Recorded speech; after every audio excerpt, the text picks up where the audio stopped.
Hi, my name is Dina Cataldo. I am the owner of Sicilian Tea Company, and I am here to talk to you about 6 ways you can improve your tea experience, whether you are a tea drinker or a barista at coffee houses. The reason I'm talking about this tonight is that I've had a lot of experience ordering tea in coffee houses around Sacramento. That's right, because there are no tea houses. The 1 or 2 that I have seen are the really fancy English places, and that's not what I'm into. What I'm into is just having a great tea experience, having a simple cup of tea that I enjoy in a relaxed environment. That's all I want. But I can't find it here in Sacramento because all they have are coffee houses. But there are some kind-hearted baristas and kind-hearted coffee shop owners that know how to serve tea right, for the most part.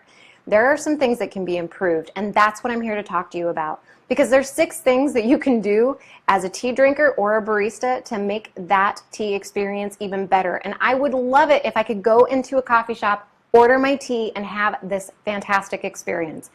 Don't get me wrong, okay? I know coffee shops are called coffee shops. They're not called tea shops. Their focus is on the coffee lover. I completely understand that. But what I'm getting at are the tea shops that want, or the coffee shops that want to draw in the tea lovers. The coffee shops that know that those tea lovers are going to draw in their coffee-loving friends. Or if they decide they want to have a cup of coffee that day, they have a regular place that they want to go to because they know that that coffee shop can do tea right. I drink coffee and tea. I know, crazy, right? But when I go someplace, I usually go there pretty regularly, especially if I find a place that does things just right. There is one coffee shop in particular that I'm thinking of right now that has it just about down. I'm saying 99% down. But then there's all these other coffee shops that are just as good coffee shops that are maybe a C minus as far as their tea service goes. So I'm just talking to people who want to improve their tea drinking experience when they go to the coffee shop, and maybe some of these coffee shop owners and baristas are listening and they want to help us out too, because tea lovers want a place to go. They want a place just like coffee shop people do to just sit down and enjoy their tea. So let's get to it. So first off, I wanted to direct your attention to the blog because the blog has some additional tips to what I'm going to be talking about here. Also, there is a free guide to 5 rookie tea mistakes and how to avoid them at the blog. So go ahead and click on that link and then you can get your free download. So the 6 things that you could do just a little bit better are these. First off, if you are a coffee shop, then you're going to want to have a menu of teas. It doesn't have to be a huge menu. It can be a small menu of 6 to 10 teas, if that.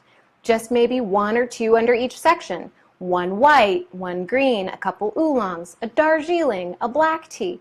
Doesn't really matter as long as it's quality loose leaf teas. And that's where the importance of your menu comes in, is creating a menu that actually contains quality loose leaf teas, not bagged teas, not tea dust, but something that's really quality.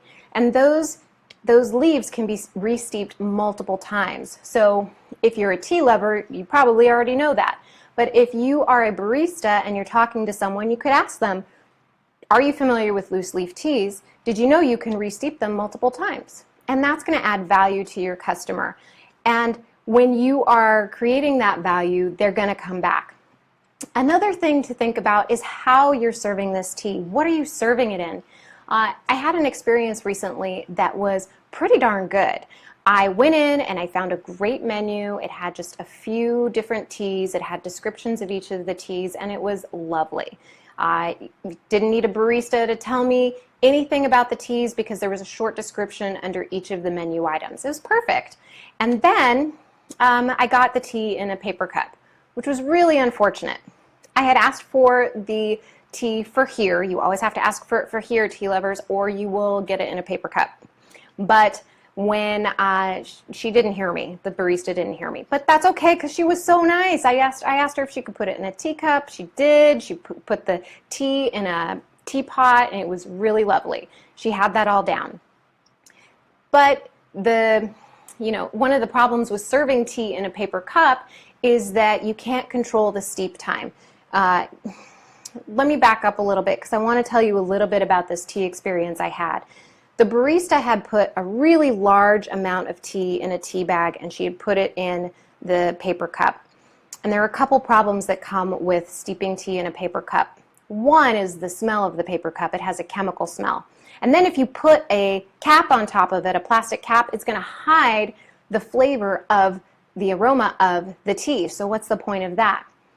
Another problem with serving in a paper cup is that it encourages the tea to steep too long because there's a giant tea bag inside, and the person who's drinking the tea has to steep their fingers in the tea to pull out the tea bag, and that's not fun, and a lot of time there's not a place to put the tea bag, and so the tea brews too long and it's bitter and it's not fun. It's just gross tea, and it's a disappointing tea experience. So that's another reason why not to use a paper cup. So that leads me to a couple other issues. So after you have a great tea menu, you're putting the tea into a nice porcelain mug or cup, then you want to be sure not to use too much tea. When you, for instance, in this experience that I had, the barista, who was very nice, she put too much tea in the tea bag. She put in about 6 to 8 grams of tea, and I'll show you what that looks like. It looks like this, which is way too much tea. You only need about 3 grams per 8-ounce cup of water. So that's about 2 teaspoons full of tea. That is 3 grams here. So 3 grams here, a little bit over 6 grams in this bag. So if you put too much tea in a teacup, then your tea is going to taste bitter. If you use too much tea, if you're a coffee shop owner, you're going to lose money. So it doesn't make any sense to use too much tea. It's a really simple fix. 2 teaspoons of tea per 8-ounce cup of water. That is all you need, and you're good to go. The next issue is that you want to use the right brew tools. And if you use the right brew tools, you are avoiding steeping too long, and that's going to avoid bitter tea. And there are a couple tools that I have here that I really like. The first one I'm going to show you is the Bola teapot, and it's perfect because it has a little basket, and you place it in the teapot, and you put your hot water in it, and the leaves can steep.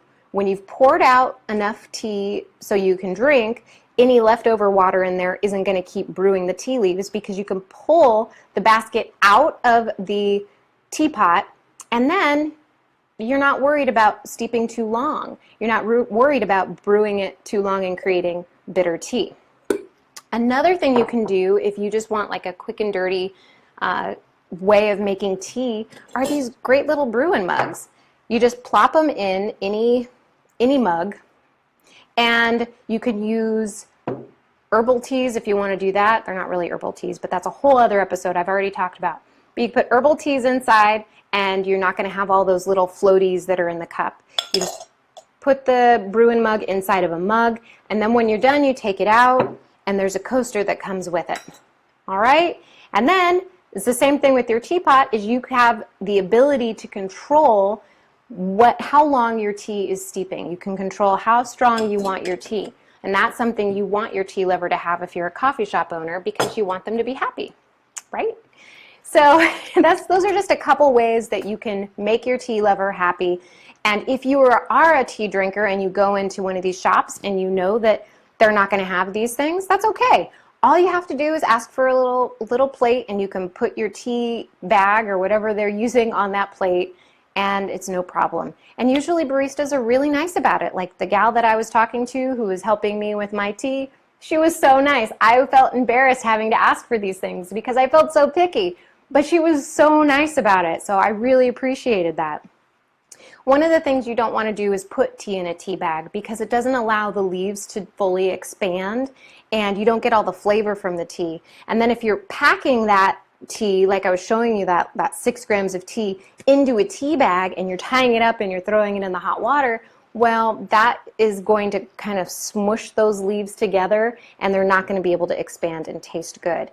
And in addition to that, the person drinking the tea is going to have to dip their fingers in and take the tea bag out, which is what she did when she put the tea bag into the teapot, which wasn't super fun for me, but it was still really good tea, and I don't want to sound too picky, but it would have been better if she had put the loose leaf tea in the teapot, and we'd figured something out in terms of sieving out the tea.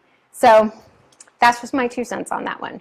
So we've talked about having a nice menu, not using a paper cup, not using too much tea, using tools that make sense, that help the tea lover create a great tea experience so they can control how long they're going to brew their tea.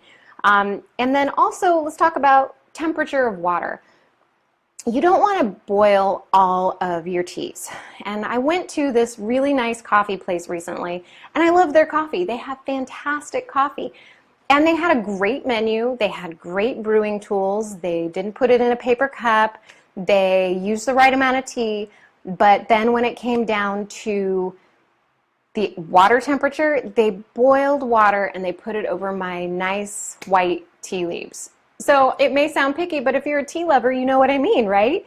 So if you've got light teas like white tea or green tea or a light oolong, you don't want boiling water on it. It's going to make the tea taste bitter. It's going to be gross, and nobody wants gross tea. So if you are a barista or a coffee shop owner, a couple things to take note. If you don't have a fancy kettle, that's okay. You don't need one of those temperature geared kettles that gets water to 175. It's okay. All you have to do is boil water and let it sit for about 5 minutes, and then pour it over your white tea leaves or your green tea leaves or your light oolong. That's all you have to do.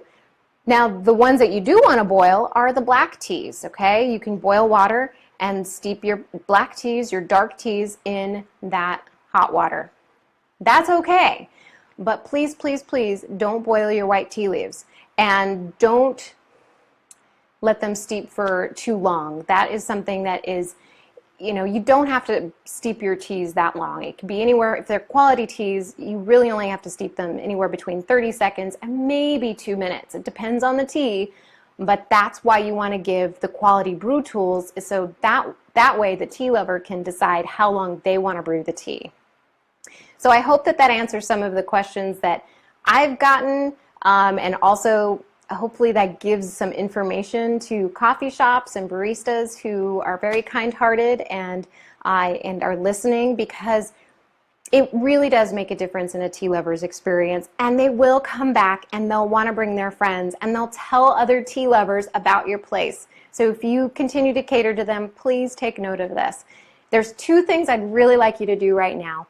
First, if you know a barista or a coffee shop owner, share this video with them.